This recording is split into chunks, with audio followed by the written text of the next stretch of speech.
Hello there friends, welcome back to another episode of Generation Tech. My name is Alan. Today's video will have spoilers from episode 5 of the Acolyte. While we're waiting for people who don't want to see spoilers to leave, I do have to say we did a full review on episode 5, and I really like this episode. For those of you who are still on the fence about wanting to see this or not, if you're a fan of the prequel era and you have Disney Plus, why not? Give it a shot. I think it's going to be enjoyable for a lot of people, especially if you can stay away from all the crazy online discourse and hatred. If you don't have Disney Plus, I wouldn't get Disney Plus just for this show. I think only Andor and The Mandalorian warrant that so far. But, you know, we still have 3 episodes to go, and if the Acolyte manages to stick its landing, it has this really cool unreliable narrator kind of thing going on, which is confusing a lot of fans, but if they can stick this landing, then I will let you know my thoughts when the entire show is over. We'll do a full review and give you our recommendations. But yeah, if you don't have Disney Plus, don't subscribe just yet to watch this, I would say. So we need to talk about Jecki Lon, the Padawan of Master Soul. She's been one of the bigger surprises so far in what is a very surprising show with a lot of twists and turns. You know, the Star Wars audience has grown pretty large over the last few decades, and it's clear there are different groups that love different things and aspects in Star Wars. And the prequel era fans who really like the Jedi and Sith, and also aliens, well, a portion of them have been petitioning Disney to add more alien characters in Star Wars, and not just as like background characters in cantinas, but in like speaking roles, especially after Andor, which was very human-centric, humanity first. The Acolyte really answers a lot of those wishes by introducing some really cool Jedi alien variants. You have Kelnaka, the Wookiee Jedi, which is really a once-in-a-generation kind of thing. Then you have the head of a rogue faction of the Jedi Order, who's a Miralan Jedi Master, Vernestra Rwoh. Miralans always have a huge impact on the Jedi Order. We know that from the Clone Wars. Then there's Yord's Padawan, Tassi Loa, a Zygerian Jedi Padawan. A combination I never thought I would see in Star Wars, let alone in live action, given the Zygerians' history with the Jedi and their anti-slaving patrols. But Jecki Lon is probably one of the most interesting characters in this group of alien Jedi. She definitely gets the most airtime. And the reason why she's interesting, well, she's a Thelan, or at least half a Thelan. Thelans were an incredibly rare species, known as literally the party people of the galaxy. You can identify them by the 3 horns on either side of their face, which Jecki has, and their spotted and colored skin, along with their hooved feet. Probably not going to see Jecki's feet in the Acolyte unless like Tarantino does a remake or something, which would never happen. But anyway, Thelans, they tend to live a very vibrant and beautiful life. They tend to be artists, singers, and musicians. They influence and inspire galactic society through their love and celebration of life. In Legends, the Thelans even have an order called the Diva Order, and this is an organization designed to find some of the best singers in their species and like cultivate them to diva status. So as you can see, Thelans are a species that are very in touch with their emotions and feelings and creativity. So having one in the Jedi Order is as conflicting as having a Zygerian in the Order. The Jedi were an institution that wanted its members to have control over their emotions and feelings and, suppress them. There was always this fear in the Jedi Order, which is an emotion itself, ironically, that members of the Jedi who could not control their emotions could be driven to the dark side and cause damage to the Order's reputation in the galaxy. And no, I'm not being harsh here, guys. I mean, remember what Vernestra Rwoh says to Master Soul when she finds out that there's potentially a former Jedi trying to assassinate members of the Order? If it were to become public that a former Jedi killed one of our own, our political enemies could use it against us. Discretion is important. Our justice swift, an example made. So there's this overwhelming pressure in the Jedi Order to conform. The Jedi received these younglings before they were old enough to remember their birth parents and were conditioned from a young age that there is no greater evil than the dark side and no quicker path to the dark side than attachment. Your thoughts dwell on your mother. I miss her. Afraid to lose her, I think. What does that got to do with anything? Everything. Fear is the path to the dark side. Fear leads to anger. Anger leads to hate. Hate leads to suffering.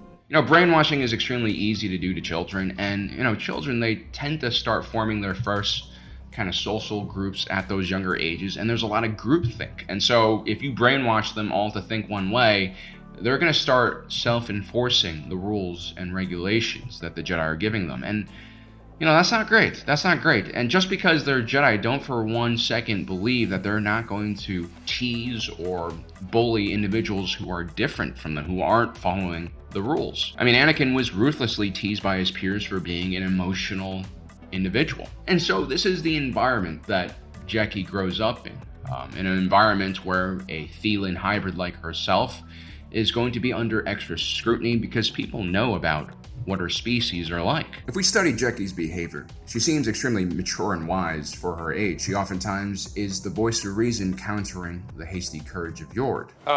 We secure the perimeter. Jecki stays on lookout, and I will confront this imposter. Stun him, if need be. Then we bring him back to the ship for questioning. Or we skip that, and she just talks to him.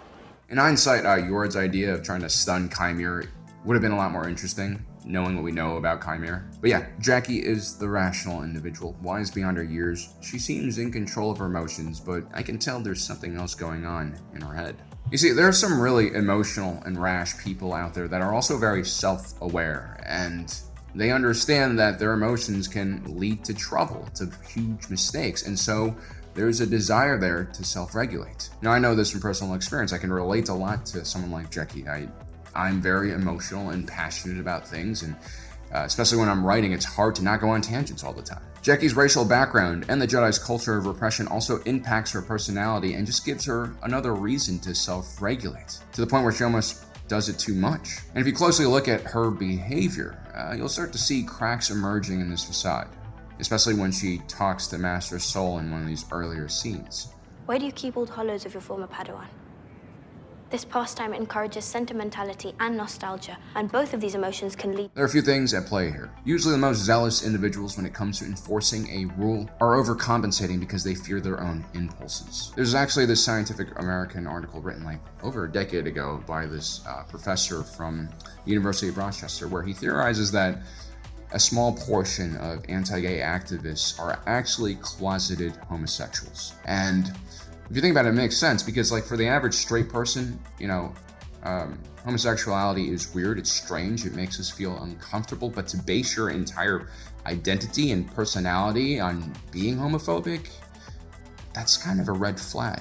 It's not normal. So yeah, Jecki's zealousness here towards her own master's so-called emotional attachment is a response to her own insecurities of being a Thelan and being a very emotional and attached person. The second thing we learn about this dialogue is that Jecki is kind of attached to her master and potentially jealous about his former Padawan. Jecki presents herself as a very mature and rational Jedi, but we forget that she is still a child, probably around the age of Ahsoka Tano when she first entered the battlefield. And most children in the Jedi, they don't know their birth parents, and so their masters are the closest thing they're going to get to parents. And a lot of these masters do a terrible job providing that parental love that all kids need to develop normally. And so this questioning of her master is kind of adorable. It's the type of jealousy you see in siblings when they're fighting over their parents, that's what's happening here. And both of these emotions can lead to... Our memories are lessons.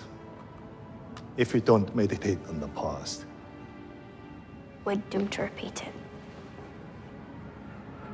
I think Sol is BSing a little bit. I think he is attached to his former Padawan, but we'll discuss that in a later video, just specifically about him, I think. But look at how Jecki reacts to this response. She's relieved and almost happy to find that her master isn't that attached. She clearly likes her master and doesn't want to lose him, as absurd of an idea as that might seem. But this is a girl that lacks self-confidence. This is what happens when you belong in an organization that basically has rules saying that your basic personality is wrong, your emotions are wrong. I mean, this is what happens. You start to self-loathe. This is extremely sad to see. But also, as a thinker, as someone who appreciates philosophy, I think Jecki appreciates her master's wisdom here as well, which is probably why she respects him so much. Why do you... Permission to speak freely, Master Sol? Permission to speak freely? Well, actually, it goes beyond that, doesn't it? I mean, Jecki isn't just respectful. She shows signs of someone who's been disciplined multiple times by, superiors because she's not acting in line of expectations here. She has to hide who she is constantly. Even if she's just enjoying a conversation with Osha, she has to worry. I'm sorry, Pip. Pip is also very flexible. She has no reason to fear Master Soul. Master Soul is like the chillest Jedi in the Order. I mean, we don't know what he did on Brendok, but he's chill. You know? Also, now that I think about it, Jecki kind of reminds me of Ziggy Stardust, you know, David Bowie, right? But yeah, Jecki is always cautious. She's always trying to control her emotions. But when things finally go down and we see some combat, she gets to unwind a little bit. Because while the Jedi constantly preach about control, combat is still a big part of their job, and there's some leniency granted to the Jedi in this aspect. For me, it became really clear who Jecki was the moment she drop-kicked May.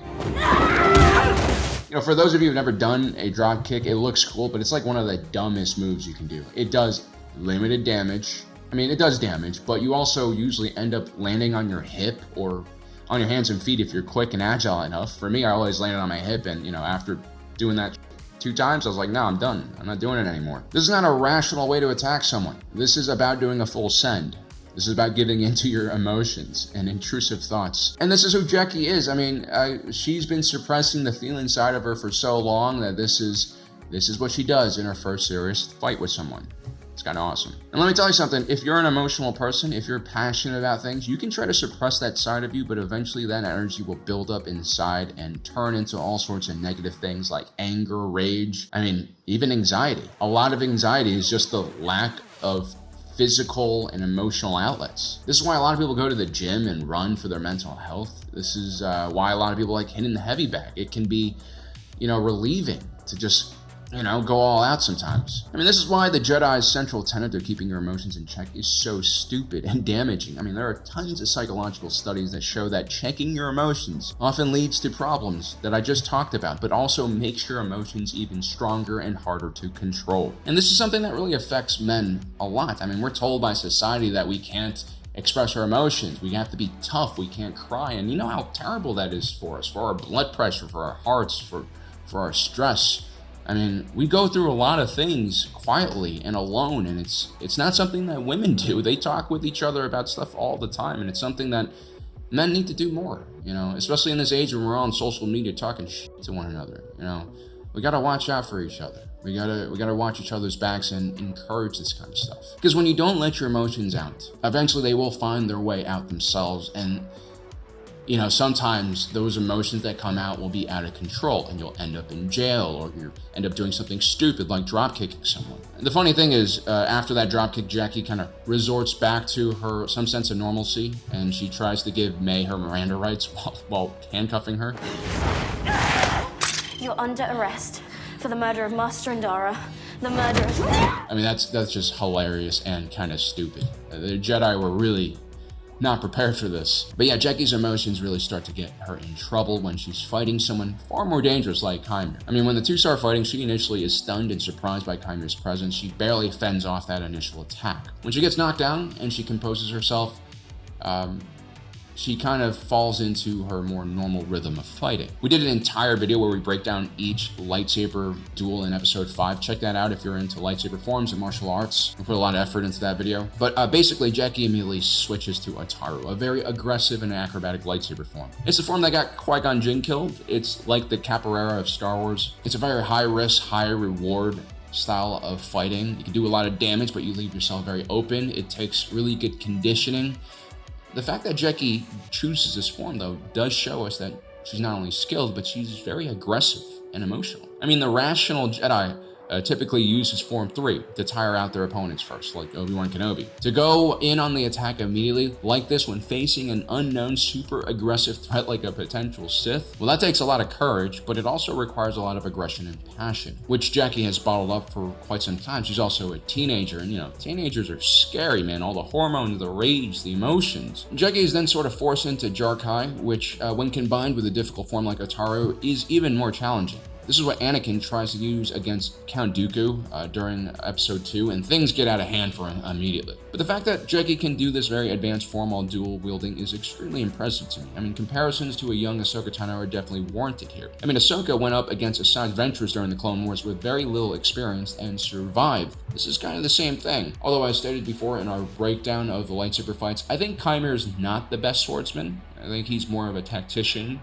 a Sith puppeteer type of combatant. But yeah, Jecki is clearly talented, but I have to say, for someone as young as her to be this well trained in Ataru, it also means that she did a lot of extra training as a Padawan. And I think she also really enjoys combat as a result, because I'm guessing while at the Jedi Temple, the only time she could be herself and let her steam out is when she's doing lightsaber training. Anakin was also like this. I mean, when he was in the Jedi Temple, he was really lonely. All the other kids were dicks to him, so he spent a lot of time creating training bots to fight, and also just learning all the different lightsaber forms. This is why he's such an excellent lightsaber combatant. Enjoyment of combat is a great way to motivate yourself to train, but enjoyment of combat can also lead to the dark side and, more importantly, less than rational thinking on the battlefield. And when Soul joins in the battle and her and Jecki are fighting Chimera together, I think Jecki really enjoys this. One, she's bonding with her master in a kind of fucked up way. And also, these two are extremely pissed at Chimera for killing so many of their,